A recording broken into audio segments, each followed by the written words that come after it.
நீங்க ஒட்டகத்தை பார்த்திருப்பீங்க, ஆனா ஒட்டகம் இப்படி செஞ்சு பார்த்திருக்கீங்களா? சொல்லுறேன், கேளுங்க. இந்த உலகத்துல எல்லா உயிரினங்கள்லயும் ஆண் பெண்ணுன்னு 2 பிரிவு இருக்கு. இந்த 2 பேருக்கும் தோற்றம் வேற மாதிரி இருக்கும். இதுக்கு பேரு செக்ஷுவல் டைமார்பிசம், அதாவது பால் வேறுபாடு அல்லது ஈருருவ தோற்றம்னு அழைக்கப்படும். இந்த வேற்றுமை ஆணுக்கு பெண் மேலையும் பெண்ணுக்கு ஆண் மேலையும் எல்லா உயிரினங்கள்லையும் ஒரு கவர்ச்சியை உண்டாக்கும். தனக்கு துணையவோ காதல் ஜோடியவோ கவர்ந்து இழுக்க ஒவ்வொரு உயிரினமும் இப்படி ஏதாவது செய்யுங்க.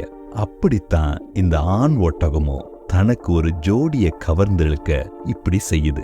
பெண் ஒட்டகத்தை பார்த்ததும் டியூலா அப்படின்னு அழைக்கப்படுற தொண்டையில இருக்கிற இந்த பையில நுரையீரல்ல இருந்து காற்ற ஊதி இப்படி வெளியே கொண்டு வந்து காட்டும். வெளியே கொண்டு வரது மட்டும் இல்லாம கொப்பளிக்கிற சத்த மாதிரியும் கொடுக்கும். போட்டி போட்டு பல ஆண்கள் இப்படி செய்யுங்க. எந்த ஒட்டகத்துக்கு இந்த டியூலா பெருசா இருக்கோ அத பெண் ஒட்டகம் துணையா தேர்வு செய்யும்.